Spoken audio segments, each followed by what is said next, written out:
Hi, my name is Sara. I have the joy of being the pastor of the First United Methodist Church of Schenectady in Schenectady, New York. And this is my sermon for Sunday, March 29th, 2020. This is a sermon based off of Ezekiel 37, 1 through 14, and Psalm 130. I'm going to start by talking about Psalm 130. It's actually one of my very favorite Psalms. And it's one of my favorite Psalms because it speaks really honestly about, well, the rough times. It starts with the line, "Out of the depths, I cry to you." Yeah. And then it moves on to beg God to listen. I've certainly been there. I believe that God is always listening, and yet sometimes I still feel so desperate that I beg God anyway. And I think that's part of the human condition, to be afraid that we aren't being heard, particularly when things are difficult. The psalm moves on to take a rather interesting take on iniquities. So, iniquities would be immoral or gross behavior. Many translations would even take this as sin. And it says that God doesn't keep track of them, because if God kept track of them, we'd all be in trouble. Rather, God just forgives. And I think that's particularly interesting. It's a concept that most of us aren't familiar with in the Bible or haven't paid attention to in the text before. But it is a good reminder that we are broken and we fail. And the point is that we are forgiven, not that we need to obsess over it. And then we finally get to my favorite part. It's the waiting, this deep waiting and yearning for God. I wait for the Lord. My soul waits. In God's word, I hope. My soul waits for the Lord more than those who watch for the morning. I may just love the imagery. I have never actually kept watch over the night, but I can imagine that when you have the last watch, when you're watching from midnight until dawn, you're watching very intently for that morning, and it may feel like it takes forever to come. And I think that many of us can connect to that sense of waiting. And there's a lot of different waitings happening right now, waiting for test results, waiting to find out how our loved ones are, waiting to hear about jobs or unemployment benefits, waiting to get out of isolation, waiting to know how long we have to wait. My soul waits for the Lord more than those who watch for the morning.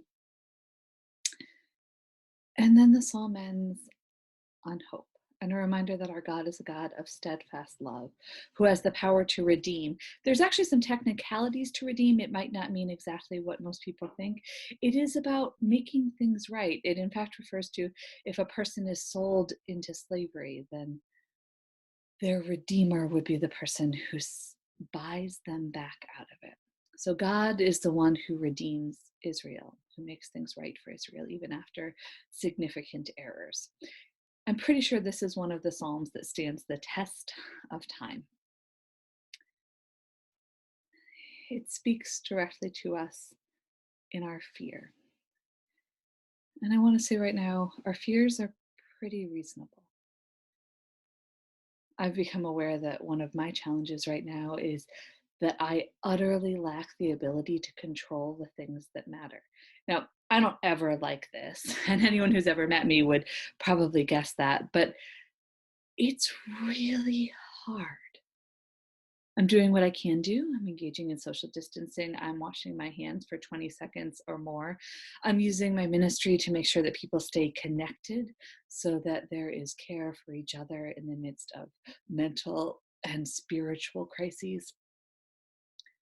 And yet it often feels so small in the face of this crisis. It doesn't feel like I'm doing the things that matter. And I don't know how many people get to feel like they are. Even those on the front lines are feeling like things are out of control. And this is a psalm that gets that. Out of the depths, we cry to you, O God, and we wait. We wait on bated breath. We wait and we hope. We hope for those who are ill. We hope for those who think they may have been exposed. We hope and we wait for supplies, and we wait and we hope, and we wait rather intensely, like the one watching for the morning. And like the psalmist, we remember that there's a God of love in the world, and there are people who are doing wonderful things. Today's scriptures speak together very well.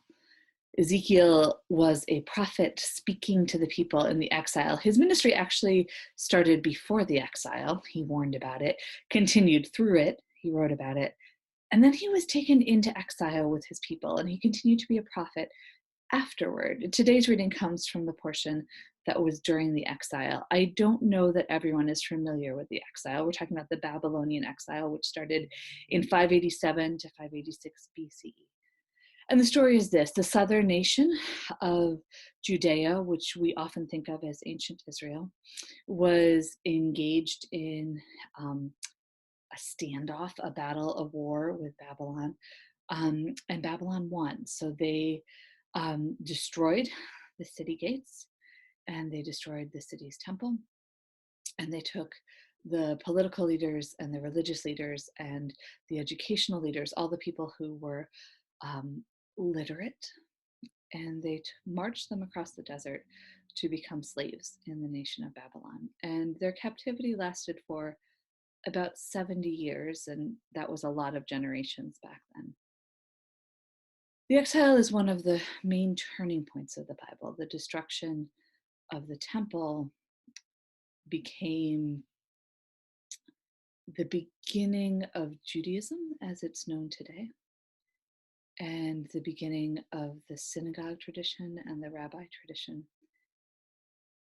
It also was the time that the Bible was written down. So I often think that the Hebrew Bible itself is a reflection on the exile and why it happened and how it could have happened to us.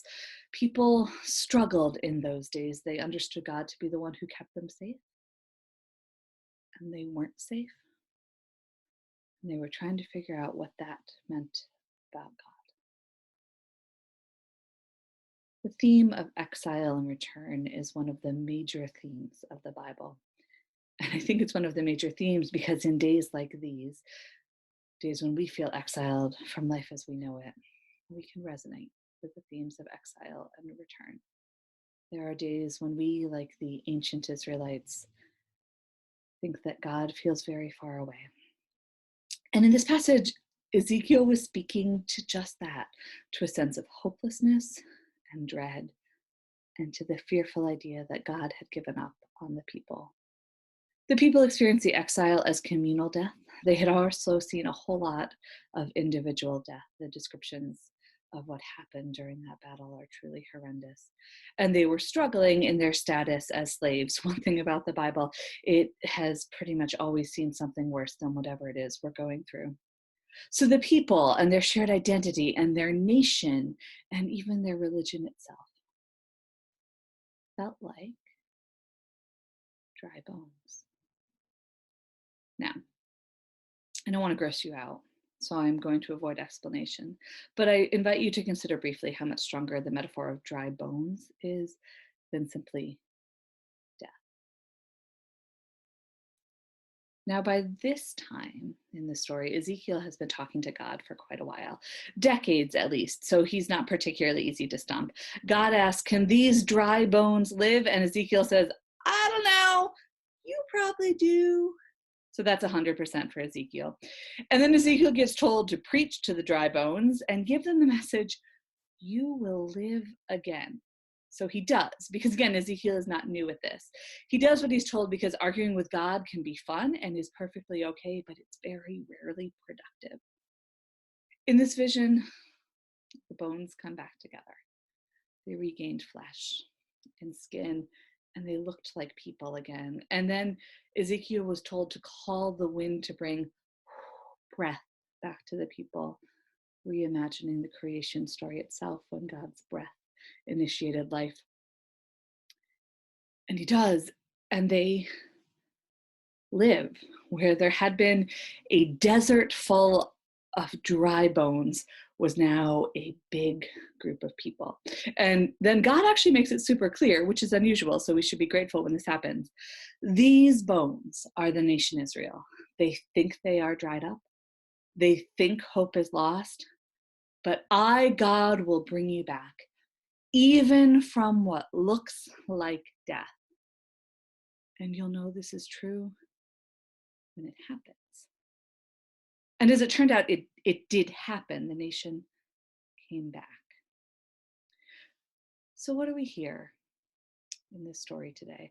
Well, I think we have to hear it carefully, because as in the exile, where there were a whole bunch of individual losses, there was hope for the whole, but that doesn't mean that everyone made it through. We aren't entering into a false or naive hope as we listen to this passage today. And yet, we are reminded that with God, hope is never lost, because God is always with us. And so there's this tension. I've heard the words of the scientists and leaders who say that the worst of the global pandemic is yet to come, and I believe them. And it's terrifying, and it's horrifying. It's just plain sad.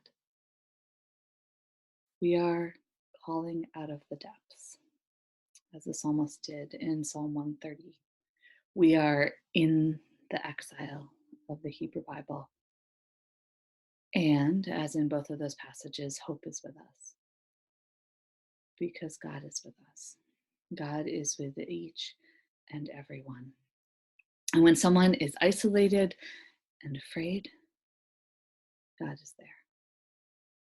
When someone is sick and getting sicker, God is there. When someone is grieving and bereft, God is there.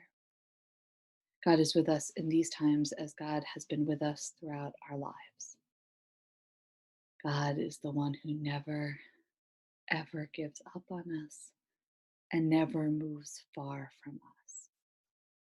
And as these passages remind us, even in the midst of death and destruction, God is with us.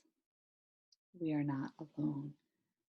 Because it was in the midst of fear and utter despair that God sent Ezekiel to bring a message of hope for the people.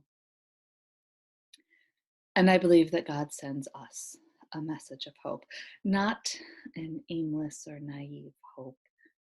Things are bad, but a hope that the bad never has the last word with God. Our God is a God of love, compassion, and life. Our God speaks hope to the hopeless. God is with us, all of us around the world. God remains with us. God guides us. This does not change the challenges we face, but I hope and pray it changes how we face them. Hope is with us. Thanks be to God. Amen.